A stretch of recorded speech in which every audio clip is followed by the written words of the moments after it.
Everyone, welcome back to my channel. तो जैसा आपको पता है कि कल आपका लास्ट डेट था सेकंड काउंसलिंग कराने का। इसके बाद देखिए 17 तारीख को आपका first merit list, second counselling का फर्स्ट मेरिट लिस्ट जारी किया जाएगा दावा आपत्ति के लिए। तो आपको पता होना चाहिए कि दावा आपत्ति कैसे की जाती है, दावा आपत्ति आपको कब करना होता है, दावा आपत्ति का क्या बेसिस होता है, किस किस बेसिस पर की जाती है, दावा आपत्ति में आपको क्या क्या इंक्लूड करना होता है। वीडियो को पूरा देखना है एंड सारे प्रोसीजर को फॉलो करना है, तभी आपका दावा आपत्ति सही तरीके से हो पाएगा। वन बाय वन करके मैं सारे स्टेप्स को बताऊंगी एंड आपको यही फॉलो करके दावा आपत्ति करना है। इसे आपको पहले से ही देख कर रखना है, इसलिए मैं पहले ही ये वीडियो अपलोड कर रही हूँ, क्योंकि देखिए पिछले बार भी वैकेंट सीट एक दिन के बाद आया था और ऐसे में बहुत सारे लोगों ने सेकंड काउंसलिंग करा लिया, इसके बाद फिर वैकेंट सीट आ रहा है, ऐसे में बहुत सारे प्रॉब्लम्स हो गए थे। अभी देखिए दावा आपत्ति के लिए आपके पास सिर्फ 2 दिन रहेगा, 17 और 18 तारीख, जैसा कि आप इसमें देख सकते हैं। और इसमें भी अगर मान लीजिए एक दिन भी आपका डिले होता है तो आपके पास केवल एक दिन ही बच जाएगा, इसलिए आपको पहले से देख कर रखना है। जैसे ही मेरिट लिस्ट आएगा आपको नोटिफाई कर दिया जाएगा, इसलिए आप चैनल को सब्सक्राइब कर लीजिएगा। जैसे ही वीडियो अपलोड होगा नोटिफिकेशन मिल जाएगा। ठीक है, चलिए देख लेते हैं कि दावा आपको कब करना होता है। देखिए जैसे ही आपका मेरिट लिस्ट आएगा, अभी हम आगे ये भी बात करने वाले हैं कि आपको कैसे मेरिट लिस्ट देखना है, आपको दावा आपत्ति कैसे करना है, आपको ईमेल कैसे सेंड करना है। वीडियो को लास्ट तक देखिएगा। देखिए दावा आपत्ति आप कब करते हैं, जैसे मान लीजिए मेरिट लिस्ट मैंने चेक किया और मेरा नंबर 40 है एंड मेरे से कम नंबर वाले का नाम मेरिट लिस्ट में आ गया है और मेरा नाम मेरिट लिस्ट में नहीं आया है, तो मुझे क्या करना होता है, दावा आपत्ति करना होता है। अगर मैं दावा आपत्ति नहीं करूंगी तो मेरे से कम नंबर वाले का नाम अगर मेरिट लिस्ट में आ गया है तो उसे कॉलेज अलॉटेड हो जाएगा, लेकिन मेरा नाम उसमें इंक्लूड नहीं किया जाएगा। इसलिए दावा आपत्ति आपको करना होता है ताकि जो फाइनल मेरिट लिस्ट आएगा उसमें आपका नाम ऐड हो जाए। ठीक है, अब देखते हैं दावा आपत्ति आपको किस आधार पर करना होता है। देखिए सबसे पहले आपको मेरिट लिस्ट में नंबर देखना होता है, कैटेगरी देखना होता है एंड स्ट्रीम देखना होता है। मान लीजिए मेरा नंबर 40 है, इसको आप ध्यान से समझिए। मान लीजिए मेरा नंबर 40 है और मेरी कैटेगरी जो है वो जनरल है एंड मेरा स्ट्रीम साइंस है। तो देखिए मुझे क्या देखना है, अपनी कैटेगरी चेक करनी है, अपनी स्ट्रीम चेक करनी है और अपना नंबर चेक करना है। सबसे पहले मैं देखूंगी, मान लीजिए ये मेरिट लिस्ट है, इसमें मुझे सबसे पहले देखना है कि कैटेगरी मान लीजिए किसी का जनरल है और स्ट्रीम जो है वो साइंस है और मेरे से कम नंबर वाले का नाम मेरिट लिस्ट में आ गया है, तो इस बेसिस पे मुझे दावा आपत्ति करना है।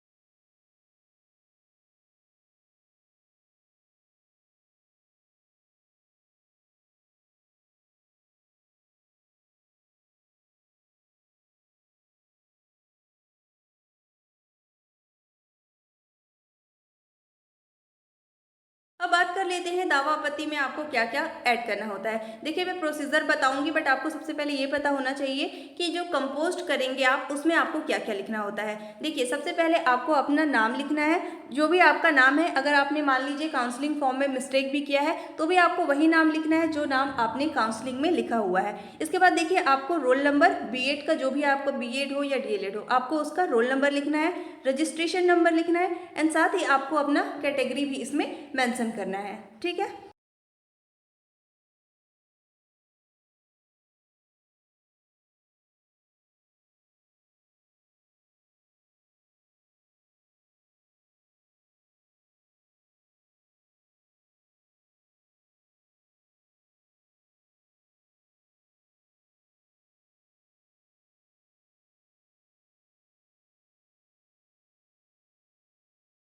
होता है। अगर आपको इंग्लिश में लिखना है तो आप इसे पूरा लिख सकते हैं। I am writing this application to express my concern regarding my rank in the merit list, my roll number is, यहाँ पे आपको अपना रोल नंबर लिखना है। And I have notice that candidate with lower rank than me have been selected for the merit list. आपको इस तरीके से लिख लेना है। अगर आप चाहें तो इसे हिंदी में भी लिख सकते हैं।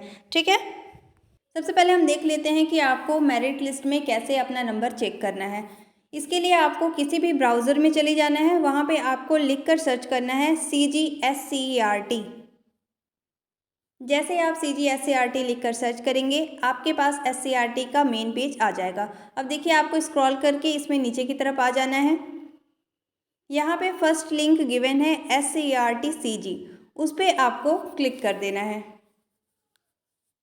जैसे आप क्लिक करेंगे आपके पास SCERT का मेन पेज आ जाएगा। अब आपको स्क्रॉल करके इसमें नीचे की तरफ आ जाना है। इसमें देखिए आपके लेफ्ट साइड में DED BEd ऑनलाइन काउंसलिंग लिखा हुआ आएगा। इसमें देखिए हमें DLED के लिए देखना है, तो DLED ऑनलाइन काउंसलिंग 2024 इस वाले लिंक पे आपको क्लिक कर देना है। जैसे आप उस पर क्लिक करेंगे देखिए आपके पास आ गया है सर्कुलर्स, ऑर्डर्स एंड लेटर्स। अगर आपको बीएड का देखना है तो बीएड वाले लिंक पे क्लिक करेंगे। यहाँ पे देखिए डीएलएड ऑनलाइन काउंसलिंग, उस पर आपको क्लिक कर लेना है। जैसे आप क्लिक करेंगे देखिए आपके पास प्रोग्राम डिटेल आ जाएगा। आपको स्क्रॉल करके नीचे की तरफ आना है। यहाँ पे देखिए डीएलएड के सामने लिखा है क्लिक टू लॉग इन, उस पर आपको क्लिक कर लेना है। जैसे ही आप उस पर क्लिक करेंगे आपके पास इसका मेन पेज आ जाएगा। अब देखिए ऊपर की तरफ कई ऑप्शंस गिवन है, इसमें से आपको अलॉटमेंट लिस्ट वाले ऑप्शन पे क्लिक कर लेना है। जैसे आप क्लिक करेंगे देखिए आपके पास आ गया है सर्च मेरिट लिस्ट। इसमें देखिए कई ऑप्शंस होते हैं, आपको या तो अपना रजिस्ट्रेशन नंबर डालना होता है या तो सर्च बाय इंस्टीट्यूट वाले ऑप्शन पे आप क्लिक करेंगे। सिलेक्ट एंड कंटिन्यू वाले ऑप्शन पे आपको क्लिक करना है। इसके बाद देखिए आ गया है आपका सर्च क्राइटेरिया। इसमें सबसे पहले आपको अपना कोर्स सिलेक्ट करना होता है। जैसे ही आप उस पर टैप करेंगे आपके पास आ जाएगा डीएलएड बीएड वाला ऑप्शन। तो इसमें से हम डीएलएड सिलेक्ट कर लेते हैं। यहाँ पे आपको किसी भी इंस्टीट्यूट जिसमें आप काउंसलिंग में आप जिस कॉलेज को ऐड किए हैं उस इंस्टीट्यूट को आपको यहाँ से सिलेक्ट कर लेना है। इसके बाद देखिए फेज, ये पिछले बार का है इसलिए यहाँ पे ओनली फर्स्ट आया था, अभी यहाँ पे सेकंड आएगा, ठीक है। इसके बाद देखिए सर्च वाले ऑप्शन पे आपको क्लिक करना है। जैसे आप क्लिक करेंगे देखिए आपके पास इस तरीके से मेरिट लिस्ट आ जाएगा। इसमें आपको चेक कर लेना है कि आपका नाम इसमें आया है या नहीं आया है। अगर आपका नहीं आया है और आपसे कम नंबर वाले का नाम इस मेरिट लिस्ट में आ गया है तो आपको यहीं से स्क्रीनशॉट लेना होता है और इसे ही आपको ईमेल में इंसर्ट करना होता है। तो यहीं से आपको स्क्रीनशॉट करके रख लेना है और फिर जब आप ईमेल करेंगे तो आपको इसे इंसर्ट करना होता है। चलिए अब हम देख लेते हैं सबसे पहले आपको किस तरीके से ईमेल करना है। देखिए सबसे पहले आपको पता होना चाहिए कि SCERT के किस ईमेल पे आपको ईमेल करना है। देखिए सबसे पहले आपको इस तरीके का PDF आपको SCERT की साइट से डाउनलोड कर लेना है। अदरवाइज बस आपको इसमें ईमेल से मतलब है, इसलिए मैं यहाँ पे ईमेल शो कर रही हूँ। आपको सबसे पहले इसे नोट डाउन कर लेना है क्योंकि इसी ईमेल पे आपको बेसिकली ईमेल करना है, दबापत्ती करना है। तो देखिए ये है इसका ईमेल। 2 में आपको इसी ईमेल को वहाँ पे लिखना पड़ेगा क्योंकि आप यहीं पे दावा-आपत्ति अपना सेंड करेंगे। तो सबसे पहले तो आपको इसे नोट डाउन कर लेना है या आप स्क्रीनशॉट ले सकते हैं। इसके बाद फिर आपको वहाँ पे इसे टाइप करना पड़ेगा। सबसे पहले आपको अपने मोबाइल के मेल वाले ऑप्शन पे चले जाना है, उस पर आपको क्लिक कर लेना है। इस पर आप जैसे ही क्लिक करेंगे आपके पास इस तरीके का पेज आ जाएगा। अब देखिए यहाँ पे लिखा हुआ है कंपोज। कंपोज वाले ऑप्शन पे आपको क्लिक कर देना है।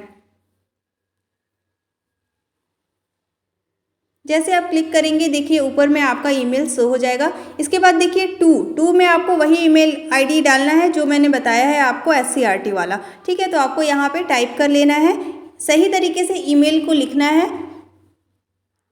इसके बाद देखिए नीचे की तरफ है आपका सब्जेक्ट। सब्जेक्ट में आपको अगर आप डीएड के लिए लिख रहे हैं तो दावा आपत्ति फॉर CG डीएलएड लिखेंगे। अगर आप बीएड के लिख रहे हैं तो आप लिखेंगे दावा आपत्ति फॉर बीएड CG बीएड या लिख सकते हैं, ठीक है।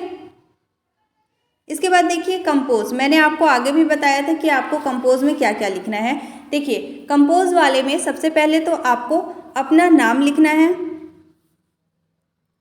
इसके बाद आपका रोल नंबर, जो भी आपका बीएड या डीएलएड का रोल नंबर है उसे देखकर अच्छे से यहाँ पे लिख लेना है। इसके बाद आपको अपना यहाँ पे रजिस्ट्रेशन नंबर लिखना है।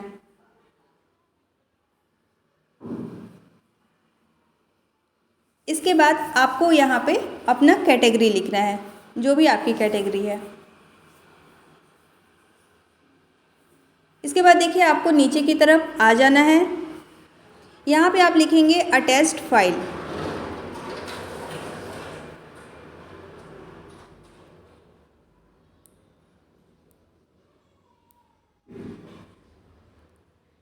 इसके बाद मैंने जो आपको एप्लीकेशन बताया हुआ था, आपको यहाँ पे टाइप कर लेना है, या फिर आप चाहे तो किसी पेज में आपको लिखना है, फिर आपको यहाँ पे इंसर्ट करना है। इसके बाद देखिए आपने जो स्क्रीनशॉट लिया हुआ था, जो भी आपको दावा आपत्ति में ऐड करना है, उसके लिए सबसे पहले देखिए ऊपर की तरफ आपको इस वाले ऑप्शन पे क्लिक कर लेना है। जैसे ही आप उस पर क्लिक करेंगे, आपके पास कई ऑप्शंस आ जाते हैं। यहाँ पे देखिए attached file, insert from drive and insert photo है। अगर आप ड्राइव से अटैच करना चाहते हैं तो उस पर आपको क्लिक कर लेना है। अगर आप इंसर्ट फोटो पे क्लिक करेंगे तो ओनली आपका फ़ोटो यहाँ पे आ जाएगा। तो देखिए कई लोग हैं जो पीडीएफ को डायरेक्ट अटैच करते हैं, ऐसा आपको नहीं करना है। आपने जो स्क्रीनशॉट लिया हुआ है उसी को यहाँ पे आपको इंसर्ट करना है। इसके लिए देखिए आप इंसर्ट फोटो वाले ऑप्शन पे क्लिक करेंगे। जैसे आप उस पर क्लिक करेंगे, आपके सामने आपका गैलरी आ जाएगा। अब आपने जो भी स्क्रीनशॉट लिया हुआ है उसे आपको यहाँ से सिलेक्ट कर लेना है। जैसे आप सिलेक्ट कर लेंगे, नीचे की तरफ आपको लिखना होगा थैंक यू। अब आपका ये प्रोसीजर कंप्लीट हो गया है। अब देखिए ऊपर वाले ऑप्शन पे आपको क्लिक कर देना है, यहाँ से आपका ईमेल पोस्ट हो जाएगा। इसके बाद अगर आपका दावा आपत्ति सही होता है तो आपको मेरिट लिस्ट में शामिल कर लिया जाएगा, और अगर आपका ईमेल या आपका दावा आपत्ति सही नहीं होगा तो आपको मेरिट लिस्ट में शामिल नहीं किया जाएगा। इसके बाद जब आपका फाइनल मेरिट लिस्ट आएगा उसमें आपको चेक कर लेना है कि आपका नाम मेरिट लिस्ट में आया या नहीं आया। तो आपको इससे रिलेटेड अब कोई भी डाउट है, आपकी कोई भी क्वेरी है तो आप कमेंट में पूछ सकते हैं। जैसे ही आपका दावा आपत्ति के लिए मेरिट लिस्ट जारी होगा आपको नोटिफिकेशन मिल जाएगा। इसके लिए आपको चैनल को सब्सक्राइब कर लेना है, और अगर आप चाहें तो इस वीडियो को अपने फ्रेंड्स के साथ शेयर कर सकते हैं। Thank you.